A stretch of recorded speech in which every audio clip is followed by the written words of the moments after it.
جس زمین پر ہم رہتے ہیں وہ ایک عام آدمی کے حجم کے مقابلے میں 20 ارب کھرب گنا بڑی ہے،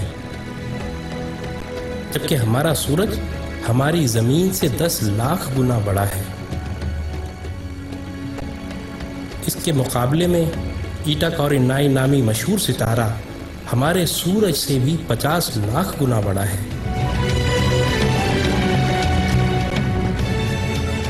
اس کے بعد بیٹل جوس نامی ستارے کا نمبر آتا ہے جو ہمارے سورج سے 30 کروڑ گنا بڑا ہے۔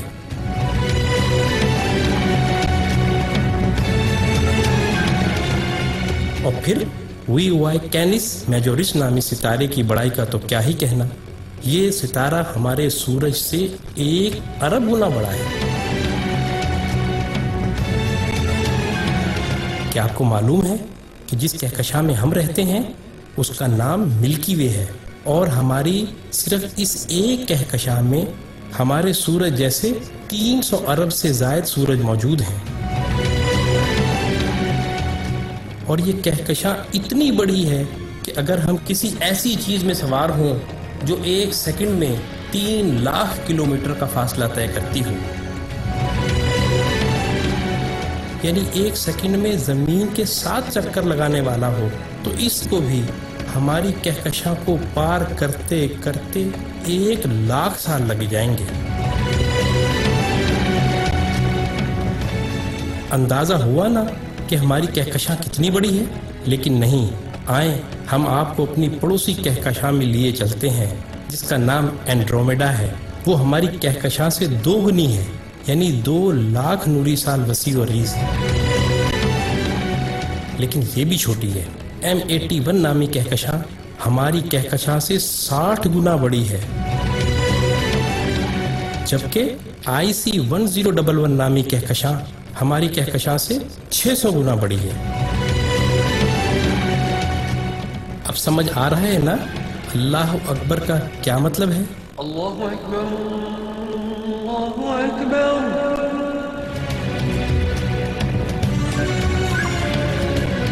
آئیں، ابھی یہ سلسلہ ختم نہیں ہوا۔ جیسے ستاروں سے کہکشائیں بنتی ہیں، آپ کو معلوم ہے کہ اسی طرح کہکشاؤں سے کلسٹر بنتے ہیں، اور جس کلسٹر میں ہماری کہکشاں واقع ہے اس کا نام ورگو کلسٹر ہے، اور صرف اس ایک کلسٹر میں 47,000 کہکشائیں ہیں۔ اور معاملہ ابھی یہیں ختم نہیں ہوا، کلسٹرز بھی آپس میں مل کر سپر کلسٹر بناتے ہیں، اور جس سپر کلسٹر میں ہم رہتے ہیں اس کا نام لوکل سپر کلسٹر ہے، اور اس سپر کلسٹر میں 100 کے قریب کلسٹر ہیں،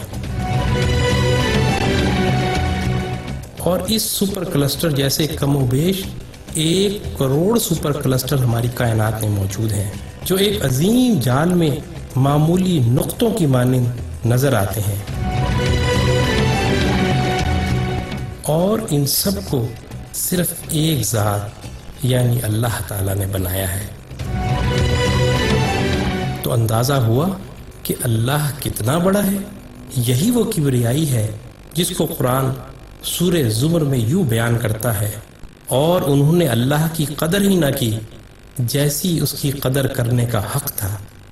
اس کی بڑائی کا یہ حال ہے کہ قیامت کے دن زمین اس کی مٹھی میں ہوگی اور تمام آسمان اس کے سیدھے ہاتھ میں لپٹے ہوں گے۔ یہ ہے اللہ اکبر کا صحیح مطلب، اور یہی وہ عظیم جملہ ہے جس کو سننے اور سمجھ لینے کے بعد